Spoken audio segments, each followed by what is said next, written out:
আসসালামু আলাইকুম ভাই ও বোনেরা। আজকে আলোচনার বিষয় স্বপ্নে যদি কেউ সূরা পড়তে দেখতে পায় তাহলে কি হয়।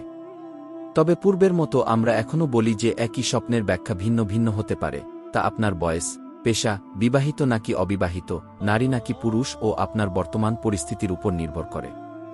স্বপ্নে সূরা পড়তে দেখার ব্যাখ্যা আমরা কিতাব থেকে যেটুকু পেয়েছি তাতেই আমরা বর্ণনা করেছি। এই রকম আরও স্বপ্নের ভিডিও পেতে আমাদের চ্যানেলটি এখনই সাবস্ক্রাইব করুন। আশা করি আল্লাহর অশেষ রহমতে আপনারা সকলেই ভালো আছেন, আলহামদুলিল্লাহ। স্বপ্নকে আরবি ভাষায় রুইয়া এবং ফার্সিতে খোয়াব বলা হয়। হযরত হুরায়রা রাদিয়াল্লাহু আনহু থেকে বর্ণিত, রাসূলুল্লাহ সাল্লাল্লাহু আলাইহি ওয়াসাল্লাম ইরশাদ করেছেন, রুইয়ায়ে সালেহা তথা ভালো স্বপ্ন আল্লাহর নিকট থেকে দেখানো হয়। তবে স্বপ্নটি সত্য কিনা মিথ্যা হবে তা সম্পূর্ণই আপনার উপর নির্ভরশীল। ইসলামিক হাদিস অনুসারে যদি আপনি পাক পবিত্র অবস্থায় ডান কাঁধ হয়ে ঘুম আসেন এবং রাত 12টার পর থেকে ফজর আজানের আগে যদি কোনো ভালো স্বপ্ন দেখে থাকেন, তাহলে এটি আল্লাহর নিকট থেকে দেখানো হয়েছে এবং খুব অচিরেই আপনার স্বপ্নটি সত্য হবে ইনশাআল্লাহ। স্বপ্নের এই ব্যাখ্যাটি আমরা ইবনে সিরিন রহমতুল্লাহি আলাইহি এর স্বপ্নের তাবির বই থেকে নিয়েছি।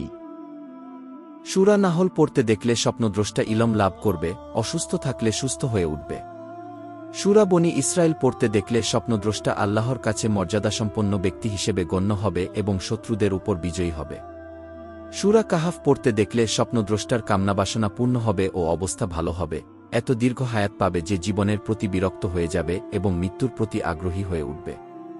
সূরা মারিয়াম পড়তে দেখলে স্বপ্নদ্রষ্টার নবীগণের সুন্নাত জীবিত করবে, তার উপর মিথ্যা অপবাদ আরোপ করা হবে কিন্তু পরবর্তী সময়ে সে নির্দোষ প্রমাণিত হবে। সূরা তোয়াহা পড়তে দেখলে জাদুকরের জাদুমন্ত্র তার কোনো অনিষ্ট সাধন করতে পারবে না। সূরা আম্বিয়া পড়তে দেখলে স্বপ্নদ্রষ্টা কাঠিন্যের পর নম্রতা এবং দুঃখ, দারিদ্র্যের পর প্রাচুর্য লাভ করবে, সে ইলম ও বিনয়ে গুণে ধন্য হবে। সূরা হজ পড়তে দেখলে স্বপ্নদ্রষ্টা ইনশাআল্লাহ বারবার হজ ও ওমরা করার তৌফিক প্রাপ্ত হবে। সূরা মুমিনুন পড়তে দেখলে স্বপ্নদ্রষ্টার ঈমান দৃঢ় হবে, ঈমানের ওপরই মারা যাবে। সূরা নূর পড়তে দেখলে স্বপ্নদ্রষ্টার অন্তর ও কবর মহান আল্লাহ আলোকিত করে দেবেন। সূরা ফুরকান পড়তে দেখলে স্বপ্নদ্রষ্টা হক এবং বাতিলের মধ্যে পার্থক্যকারী হবে।